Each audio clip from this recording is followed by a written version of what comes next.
All right, we're here today, Game Changers TV, Game Changers Media Network, with multi-talented producer, multi-talented filmmaker, multi-talented, I mean, you're everything in entertainment when it comes down to it. We're here with J. Paul, Demi the guy. Appreciate it, appreciate it. What's up, Kings and Queens? How y'all doing? How you doing, man? Blessed to be on Game Changers TV, man. It's an honor. You know, how's everything going, man? Who is J. Paul? Who is J. Paul the guy? Well, real name Jasmine, believe it or not. Jasmine is my mother considered that a unisex name, which I don't. But from Vidalia, Georgia, small town called Toombs County, Lowndes, Vidalia. Ain't really much going on down that way, bro. It's like a city, a small town where just nothing but trouble. People standing on the block, hanging out, not doing anything, selling dope, just getting in trouble. During that time, man, it's like I've always had an ear for music. But you know, when you come from a small town, like you from Jessup, right? Mm-hmm. You know, come from a small town, we don't have nothing coming through there to like inspire or show us the way out. You know what I'm saying? So music, like I used to watch TV all the time, BET, Rap City, the whole nine, and used to always freestyle and stuff. That's when I, first started getting into the music part as an artist. I was an artist first before I started doing everything else came later. Gotcha. But I started doing music first, and used to freestyle, battle rap, the whole nine, stuff like that. And just basically just come from a real place of poverty, man. Slum, nothing coming through there, making something happen out of nothing, really. You know what I'm saying? We're drinking on, is this your water, Blue Reef Cool? No, it's actually my business partner water, Blue Reef Cool. No, Blue Reef Cool. Mr. Thelonious Jones, Blue Reef Cool, alkaline mineral spring water. It's pretty good water, man. It's pretty good water. Okay.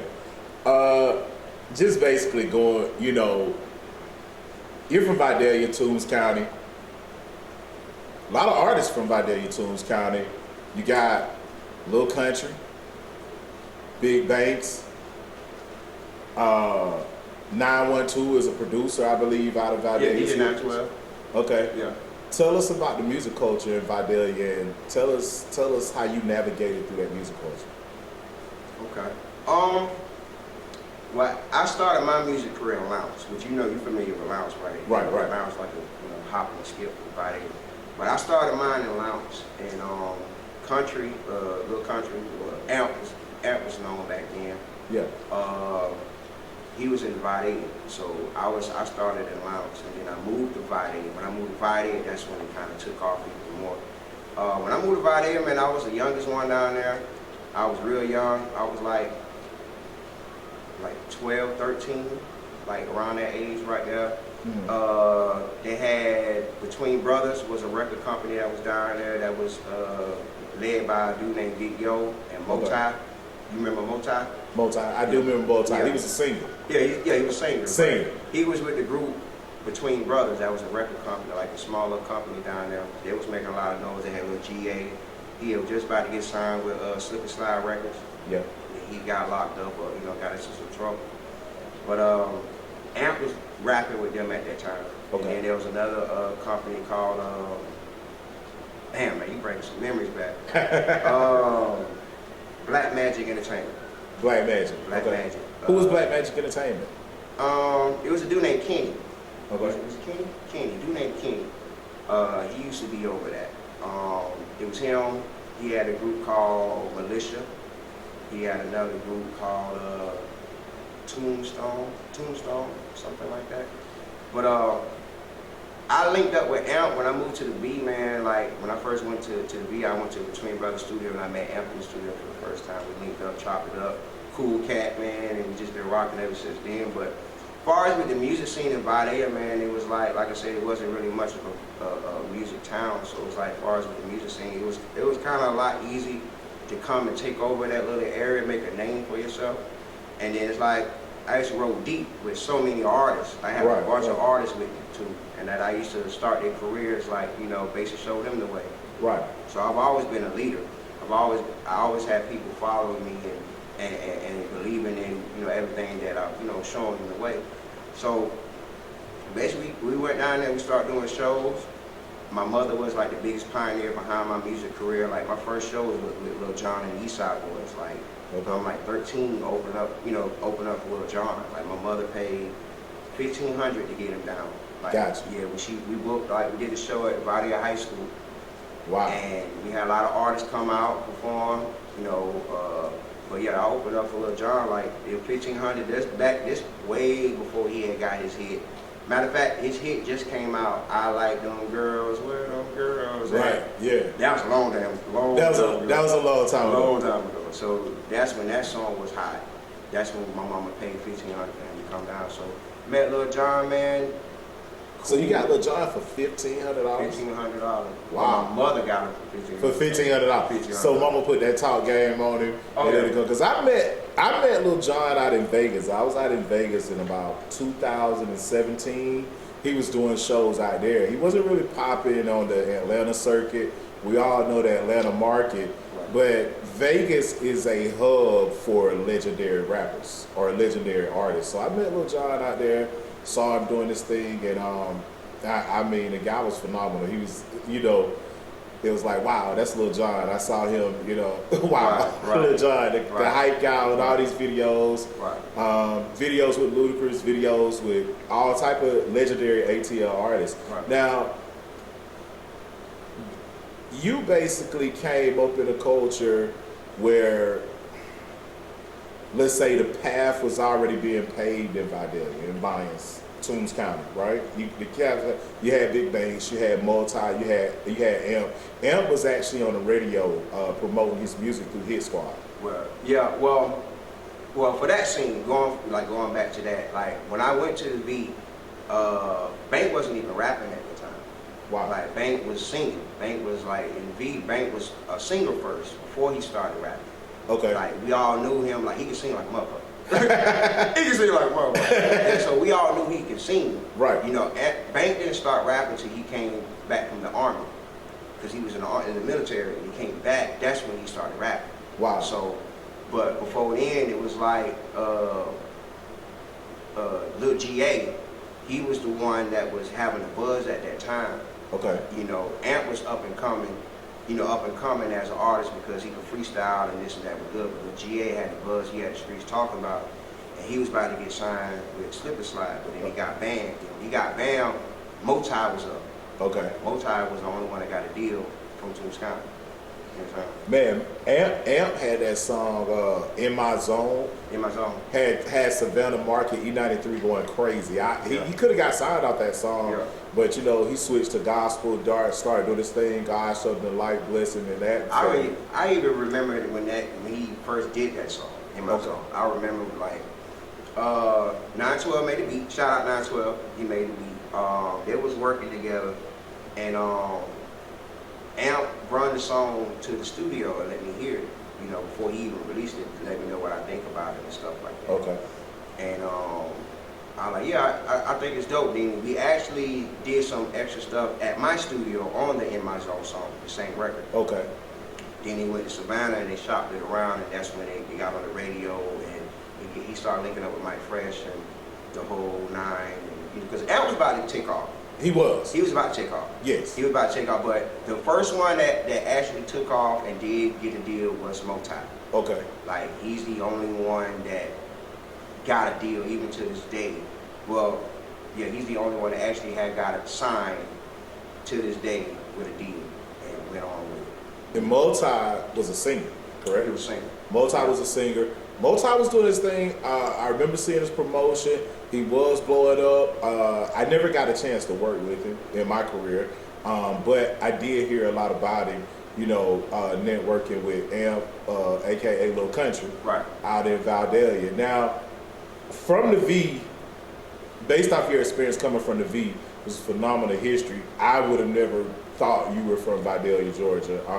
Yeah.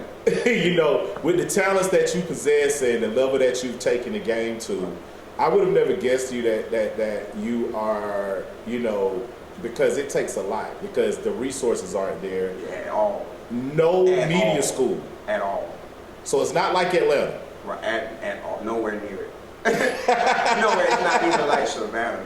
It ain't even like It Savannah. ain't even like Savannah. Okay. So All right. like, where we from, man, it's a small town. It's a real small town. It's like the most happiest thing in our town is Walmart when they built the super center. Oh, Okay. we thought we was up. We were up. Yeah. Nah, but my experience, like what opened my eyes outside of Toombs County is me getting out of Toombs County. Like what a lot of people was doing, they were staying in their area and they get too comfortable in their area and they don't want to move out because I was a man in my area, still am to this day. Like you know, because I paved the way for a lot of people in Toombs County. Like you know, that's facts. Yeah, that's facts. That's facts. So I had what opened my eyes to be like, okay, there's more than Toombs County is when my first time in Savannah. Like, you know, when I had to record my first album in Savannah at the Underground. There's a place called the Underground. And, you know, that's my first time. I'm like 12 years old being in the studio. I'm producing the album. Like, I started producing when I was young. Like, I started making beats when I was like 10, 9, Okay, 10. you mean you're literally on MIDI boards and... Nope. Tell me how you... Okay, when I first started making beats, I was making them on PlayStation. Like, I'm not, no bullshit, bro. PlayStation 1. Oh, wow. No bullshit. Like, that's no cap. Like, Okay. PlayStation 1, bro, like, they had this thing called an MTV generator. Okay. And it was just like Fruity Loops.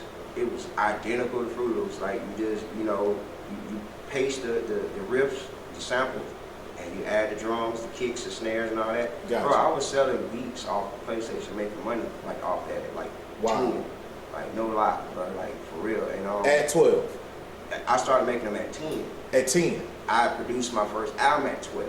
Oh, wow. Yeah, so I produced, like, I was in a group called the Duplex Mob, and we was the only one in Allowance in Toombs County with a group, like, period, that, like, did music, that dropped the CD, was on tour, was on doing different things. We was the only group ever. Okay. So, yeah, man, I produced our first album at 12.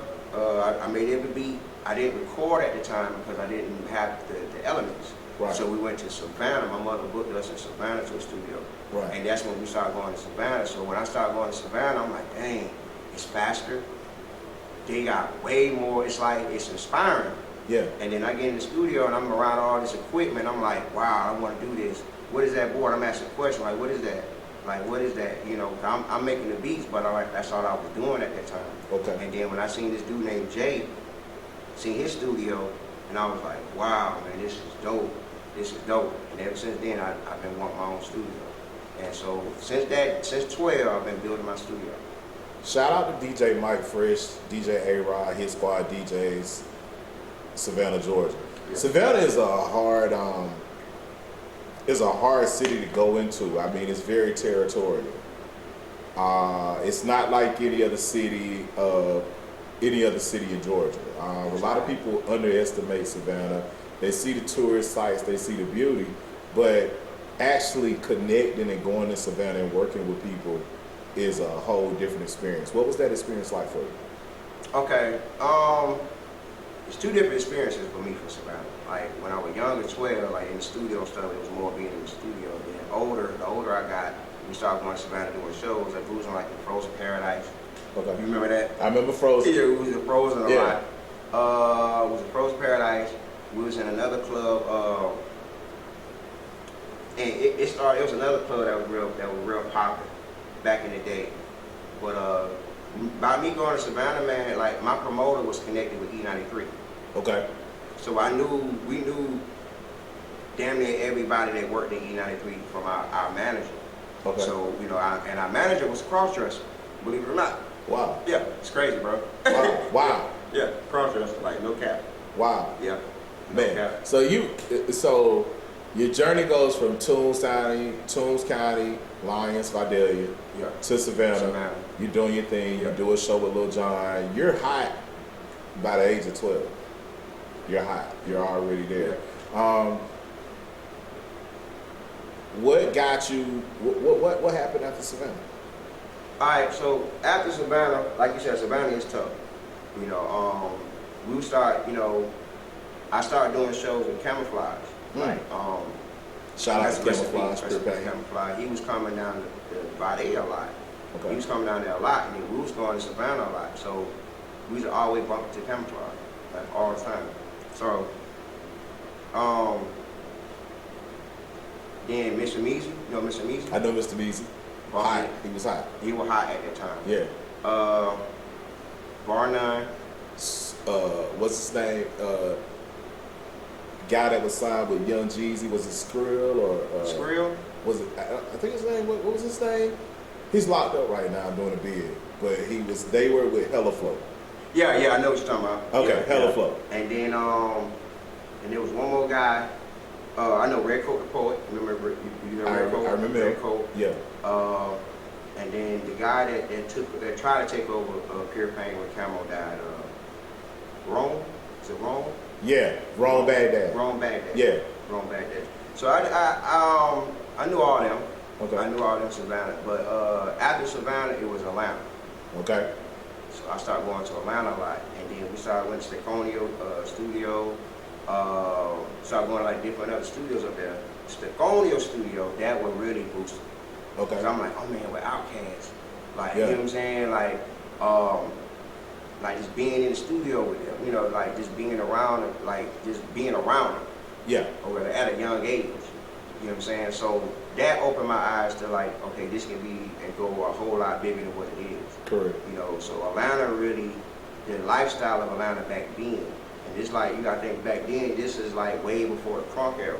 Yeah. The crunk era didn't even start yet. Right. This was like Atlanta's trying to get their name, trying to get out there. Original like, Atlanta. The original Atlanta, like Yeah. the Dungeon Family Atlanta. Like Yeah. that type of organized noise type Atlanta. You know what I'm Absolutely. Shout out to Rico Wade, man. Oh yeah. Rico got that blind bulldog walking around the house when you're in his studio over there. And the bulldog is funny because I was over there at Rico's house with King Malachi. King Malachi's an artist out of Atlanta, up-and-coming artist. I've seen him before. You seen it before?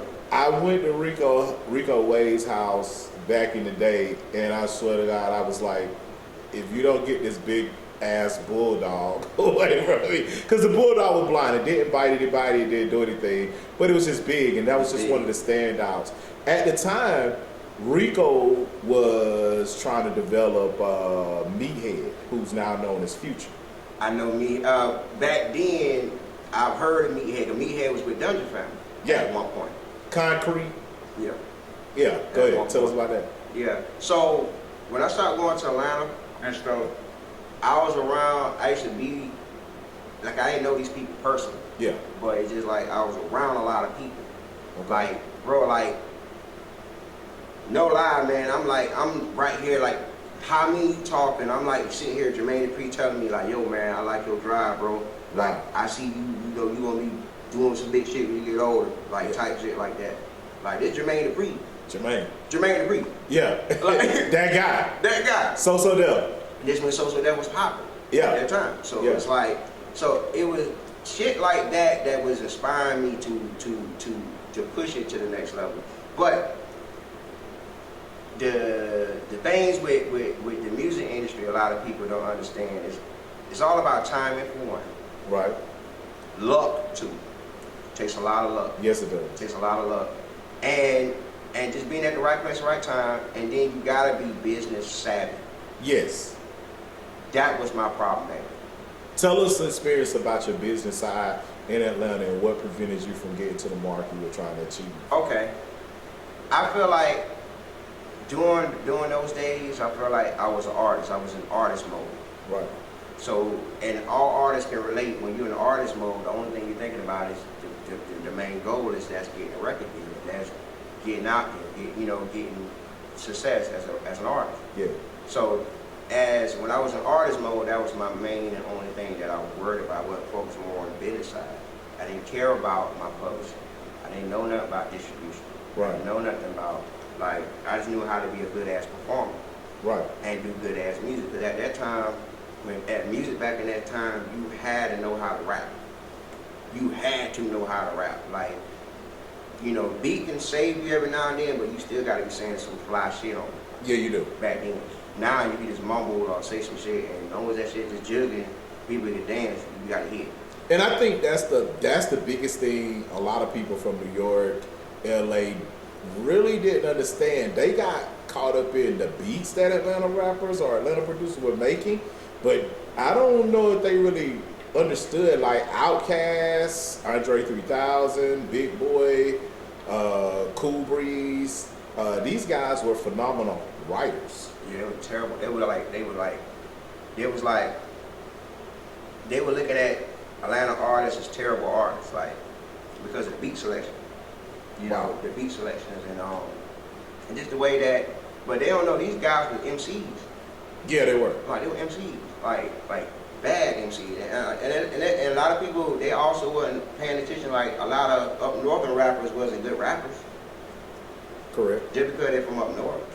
You know what I'm A saying? lot of them were boring. I think the Locks proved that against Dipset. Like I've never been a Dipset fan ever, and I was like, I was going to school at Clark, Atlanta, and everybody from New York and New Jersey was like Dipset this, Dipset like that, and I'm just like, I don't know what you guys see in these guys. And Dipset had bigger hits. Dipset had bigger hits. Dipset was more glamorous. Like they had the more I got money look.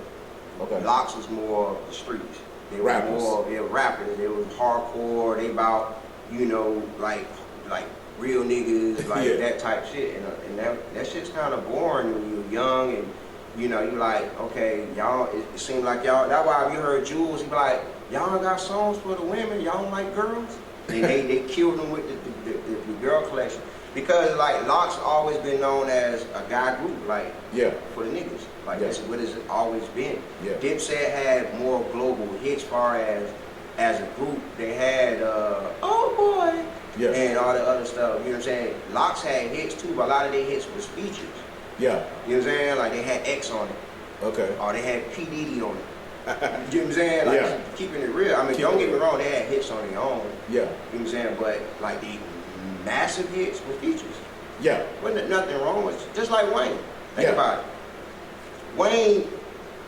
Wayne ain't really had like a massive hit by himself, not like a Drake. No. You get what I'm saying? Yeah. That doesn't mean that Wayne isn't better than Drake or Drake isn't better than Wayne. It's just when it came to hits, hit for hit, most of Wayne hits came from features. That's right. He'll get on your song and just take over. That's right. Right. Yeah. But the business, back to the business thing, at that time, man, I wasn't focusing on the business side more. I was focused on being an artist. And a lot of people, I missed a lot of opportunities, and I felt like if I would have been in the business mode that I am now, Right. things have been different back then. You know what I'm saying? But I just feel like all artists go through that phase. When you're an artist, your main thing is trying to get heard, trying to get a deal, trying to get signed, trying to get your family out of poverty, trying to make your life better, and not realizing that you chasing something that it's that most people don't get. Yeah. They don't get it. So it's like, and it had to take me to sit back and realize, like, even on the business side, even if you get your business side together, Right. you still have to study the game, know the game. The game changes. Yeah. Changes a lot. It changes a lot. A lot. Because as an artist, you got to book shows every day to eat. If you're an average artist making $500 a show, you got to book 3 to 4 shows a week to Right. survive and, you know, Right. guarantee a lifestyle. So I get where you're coming from when it comes to that. What did the game change for you in Atlanta? Game changed where I grew up. It changed when I grew up. What I mean by that is like, you have to grow up mentally as far as, like, a lot of people don't understand when you're trying to be successful in anything, this got to be good. This got to be good. Fuck the money. It ain't all about money sometimes. This has to be good. Because you can have money, do dumb shit, and lose it all. Yeah. Because you wasn't thinking with this. So this has to be first. Because this good, this going to bring the money. It's going to bring everything else with it. But my head wasn't right. I felt like at the time, you get in that phase where it's like you want to bring too many people on with you. Mm. And it's like at one point, bro, like I'm not lying, man. Like you can ask anybody that know me, bro. Like there be times where you might see 50, 60 people with me screaming CTC. Wow. It from the outside look like we're a unit, but if you dissect that, there's no unity at all. It's just people gotta understand. A lot of people will get on something if it benefits them. Yeah. You know what I'm saying? If they feel like they can get something out of the pie without bringing in anything. Oh, I ain't got, you know, shit. I can get a video, or you know, I can do shows, I can do this, and I ain't got to pay anything. The only thing I can do is just show up, stream CTC. That's all I need to do. Wow. That was the mind state of some people. And then when you have a good heart, having a good heart in this business is terrible. Very terrible. I had to learn that the hard way. Very terrible. So it's like I have a massive good heart. So it's like, you know, there were times where an artist might be like, hey, bro, I don't have all my money for this, you know, I only got this much. Oh man, don't worry about it. Cool. You know what I'm saying? Right. Then that become a thing with him. You know what I'm saying? I don't have this all the time. Different things. So it was just like certain things like that. I had to cut out a lot of people. A lot of people feel like you got to have a lot of people around you to be successful. You don't. You don't. Less people is possible. Yes. You know what I'm saying? You could be successful with just 3 people on your team. You know what I'm You could be successful with one person. One person on your team. Yeah. Just your manager or whatever. Yeah. So you don't have, and that's, I've been seeing that with a lot of artists. Okay. A lot of artists, and a lot of artists, they'll get with a couple other artists. Right. Say like, they might get with 8 other artists, and they'll try to form a group. Right. A super group. Groups never work. Never. I mean, just keep this real. Ask Beyonce. Groups never work. Yeah.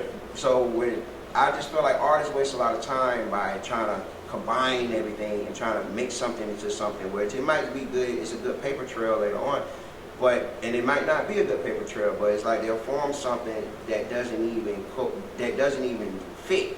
Yeah. It's just like a basketball team, man. You know, you gotta have your star player, and you gotta have pieces around that star player in order for him to show his star ability. Absolutely. To make the team go up. Absolutely. But when you surround yourself with a bunch of people that's lazy mentally, physically, and don't want to put in work, they just want to rap and just want to get the glamour, but they don't want to pass out flyers. They don't want to show up to rehearsals. They don't want to pitch in $20 for gas. Wow. You know what I'm saying? They don't even want to invest in their own career. And it's like, you're not even investing in your career, how you expect anybody to pay you to invest in yourself if you're not even investing in yourself? Right. So during those times, like I said, it was a lot that I was doing for artists, and I spent more time doing for others than myself. Okay. Which put me behind, as far as like, because I done had record deals, I done had contracts, offers, I done had, they signed here, we're going to offer you these $50,000. I done had all that, you know. Right. But my thing is like, I never signed no record deal. Had them offered. Had a couple offers. Interesting. Yeah, never signed it. No.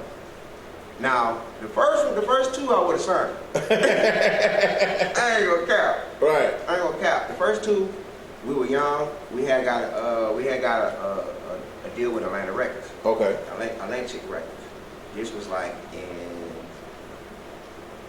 2000. We had got a deal. We was all young, but we was showing out in school.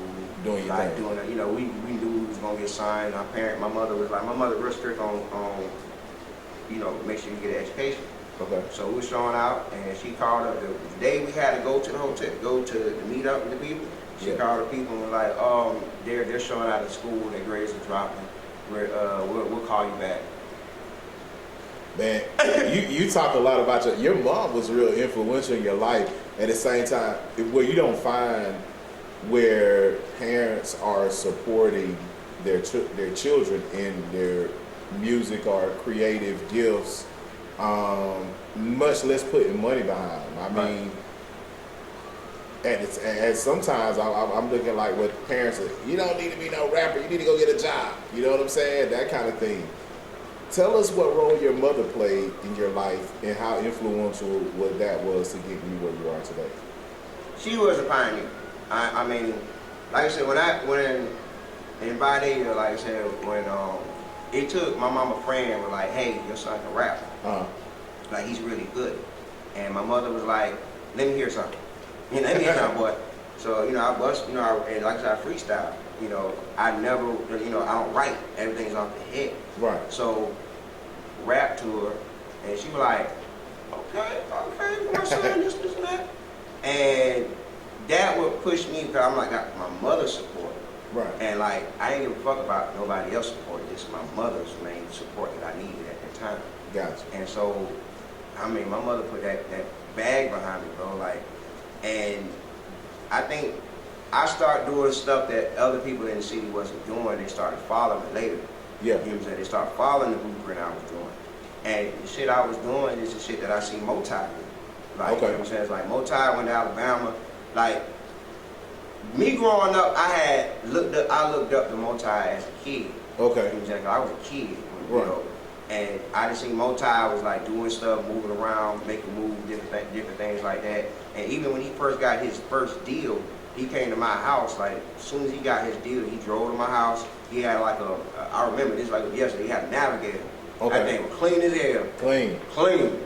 He pulled up to me, he pulled up to the house, I come out there, he like, man, I did it. I said, bro, man, I said, man, this is awesome, man. Like, so stuff like that, I've seen this man come from the bottom, bro. Like, Yeah. where we from, bro. Like, I'm being in the studio with this man, like, different things like that. Like, as a kid, like, watching him do stuff, and now I'm seeing this man on TV and traveling with Brian McKnight and shit like that. Like, stuff like that. So I'm like, possibilities like that.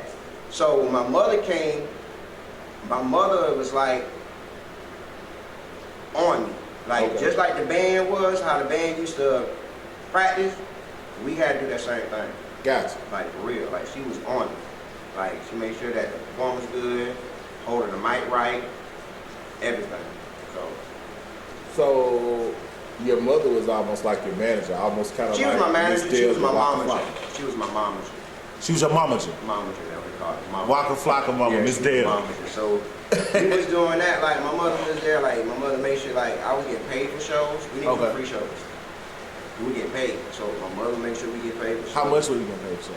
I don't remember back then. Because your mom was getting the money My mother back. get the money. She was getting her money back. Get no money back. So I was like, we ain't even question her money. We ain't putting in no money. That's right. So, you know, hey, that's my mother at the end of the day. You know She was the what I'm mom manager and the record label. Right, right. And then on top of that, it's just like we weren't really worried about no money because we got everything we needed from them. Like we had like they took it, they bought all our clothes, like they did everything for us. The only thing we had to do is just perform, do our thing. And even in the group, bro, I was always the person that everybody was like, well, you look like you the leader. All right. Wow. You can tell you the leader. I've always been that person. It'd be 30 people in CTC that they automatically like, okay, Jay Paul. I've always been the brains behind it. Well, I could tell you're a leader. And when I walked to your studio, which is the studio we're filming this interview in, I said I saw immediate leadership. I'm a little bit older than you, and I mean, some things I've seen in your work, you inspired me. So when it really comes down to it, we're gonna get into that part 2 coming up. We're gonna talk about where you're at now, things that you're doing. Things you're doing in the community, empowering the Augusta area. Right. Stay tuned for this commercial break.